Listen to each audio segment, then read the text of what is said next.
www.vidasalternativas.eu.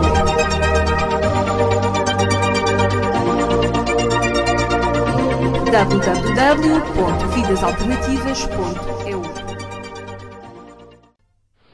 Ó Luís, temos vindo a abordar nestes nossos programas imensas vezes a questão da escola laica. Parece-me que é oportuno voltar a ela para alargar alguns conceitos, particularmente que estão agora em discussão ou estão subrepticiamente a ser minados. O que é que te propões?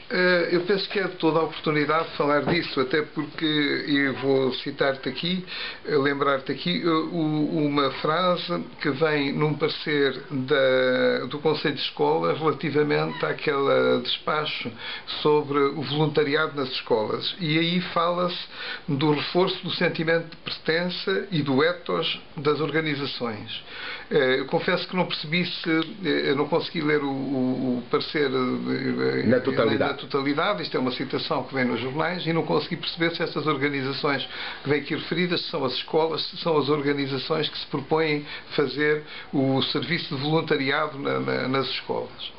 O que é verdade é que me parece muito perigoso que a escola pública assuma dentro do seu espaço, dentro da forma de funcionar, esta etnicidade, ou este etnicismo que vem aqui citado.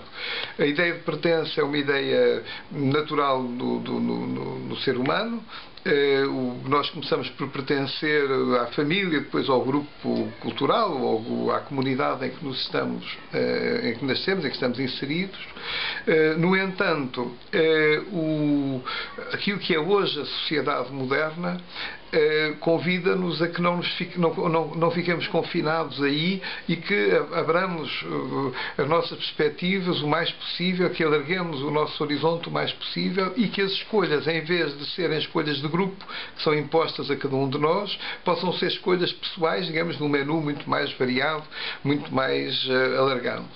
Mas não te parece que isso apela para a questão da identidade, particularmente dos grupos étnicos de segunda geração, ou seja, os portugueses africanos que nasceram em Portugal, mas que não se sentem nem com pertença à cultura portuguesa, nem com pertença à cultura dos pais, e que é uma forma de lhes dar identidade para evitar que eles caiam em desvarios sociais? Eu vou aproveitar para citar aqui outra frase que eu acho muito interessante e que vem a propósito, e é de um escritor que é o Amin Maalouf, e ele diz na abertura de um livro que publicou há 3 ou 4 anos, assim: as raízes enfiam-se na terra, contorcem-se na lama, crescem nas trevas, mantêm a árvore cativa desde o seu nascimento e alimentam-na graças a uma chantagem: se te libertas, morres. As árvores têm que se resignar, no fundo, a esta condição, mas os homens não. E, portanto, é esta ideia de que nós temos raízes, sem dúvida, raízes familiares, raízes de origem, culturais, que nos informam, digamos, no berço e no grupo que estamos inseridos e onde crescemos. Mas nós temos a capacidade de nos libertar disso e fazer escolhas. E a pertença ao grupo, esta identidade de pertença, deve resultar não de um automatismo qualquer, não de uma imposição do grupo sobre cada um de nós, mas sim de uma escolha que nós possamos fazer das várias hipóteses que possamos ter, digamos, disponíveis e que sejam eventualmente interessantes e que onde cada um possa procurar, digamos, os caminhos para onde tem vontade de se ingrar. A escola deve ser precisamente a ferramenta que permite abrir esses caminhos, esses olhares. Eu já tenho ouvido falar, por exemplo, na necessidade, e há quem defenda isso, a necessidade, por exemplo, de se ensinar em crioulo em escolas, por exemplo, onde uma parte da população é de origem africana e onde se fala o crioulo, nos países onde se fala o crioulo. Agora, eu penso que é de uma enorme gravidade, porque isto é guetizar essas crianças, é condicioná-las à sua condição de origem. Mas não é dar a língua portuguesa como a língua mãe e a língua crioula como uma língua de referência que é para eles a língua que afinal até falam em casa? Eu penso que será, se calhar, possível integrar o mais possível as duas culturas culturas e dar a possibilidade. Porque a Europa Agora, toda aponta nesse sentido, agora, aponta para a salvação das questões grupais e das questões globais.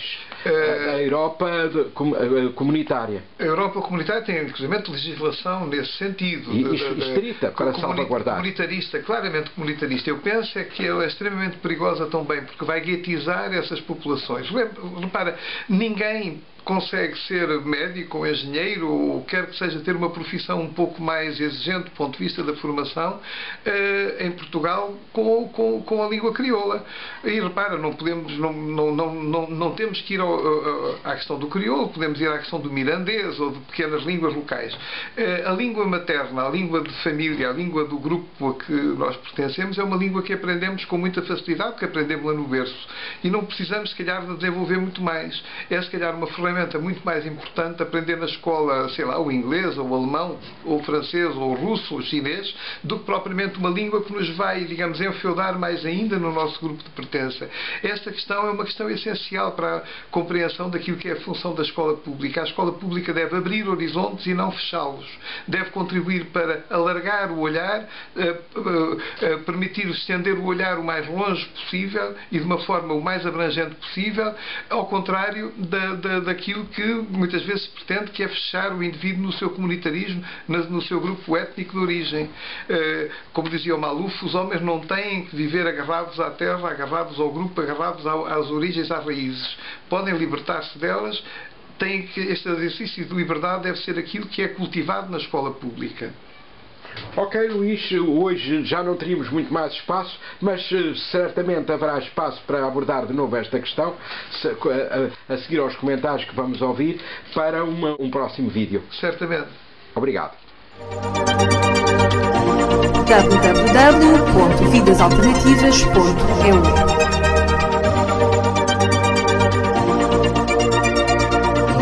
www.vidasalternativas.eu